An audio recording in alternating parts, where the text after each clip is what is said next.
मस्त ठोकावी मांडी आणि वर न्यावी बाही, अहो चवीने खाणं सुद्धा काही खायचं काम नाही. सर्वप्रथम वाढलेल्या पानाकडे असं डोळे भरून बघावं, वदनी कवल म्हणावं आणि यज्ञकर्माला लागावं. आता ज्याच्यापासून सुरू होतं हे वाढलेलं पान, पदार्थ करा कुठलाही, याला विशेष असतो मान. अंदाजाने वापरावं लागतं, चिमूट चिमूट नीट. असं जरा डावीकडे असतं बघा पानामध्ये मीठ. तिथून पुढे सरकलात की टप्पा चमचमीतपणाचा, जिथे असतं लोणचं, चटणी, मिरचीचा ठेचा.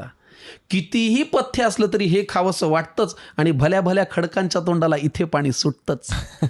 चटण्या म्हणाल तर जवस, कारळ, लसूण, शेंगदाणा, आंबा लिंबाच्या लोणच्याचा चाटावा चवदार बाणा. हा ठेचा आयुष्यात जेवढ्या खाल अनुभवाची साठवण होते, पण ताटातला पोटात जास्त गेला की सकाळी मात्र आठवण होते. क्या बात आहे. आता जिच्यासाठी चाले सगळा प्रपंच, धंदा, नोकरी, पानाच्या अगदी मधोमध ती पोळी आणि भाकरी. गोल गोल गरम गरम अशी आईनेच पानात वाढावी, पापुद्रा काढून आतली खमंग वाफ आपण काढावी.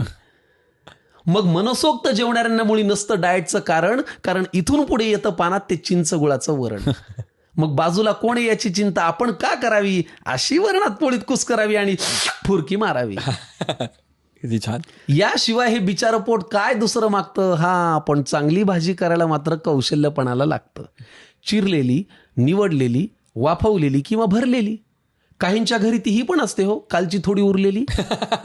उगाच जास्त क्रेडिट त्या कोंबडी बोकडांना गेलंय. या भाज्यांनी आपलं जगणं सांगतो खरं समृद्ध केलंय. चांदीच्या ताटातही शोभून दिसते मेथी, भेंडी आणि गवार. सोन्याचा चमचा असला तरी खाणार हेच, ठाकरे असो वा पवार.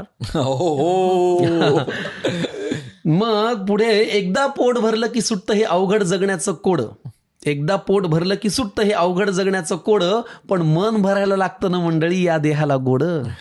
मग एवढं जेवणही राखावा बरं आग्रह करणाऱ्याचा मान, आणि चाटून पुसून स्वच्छ करावं ते वाढलेलं पान. मग ढेकर देऊन पलंगावरती देह टेकवावा थोडा, इतक्यात कुणीतरी आणून द्यावा लवंग खोचलेला विडा. हेच ते वैभव आहे ज्यासाठी सगळे कष्ट करतो, पण समोर आल्यावर मात्र न जेवता फक्त पोट भरतो. त्यामुळे हे रक्त पिणारं यंत्र तुमचं जरा बाजूला ठेवत जा आणि पानावर जेव्हा बसाल ना मंडळी तेव्हा मन लावून जेवत जा. मग 5वर पंखा करून झोपण्याचं सुख असं सांगून थोडंच कळावं. आणि असंच वाढलेलं पान देवा रोज सगळ्यांना मिळावं. असंच वाढलेलं पान देवा रोज सगळ्यांना मिळावं.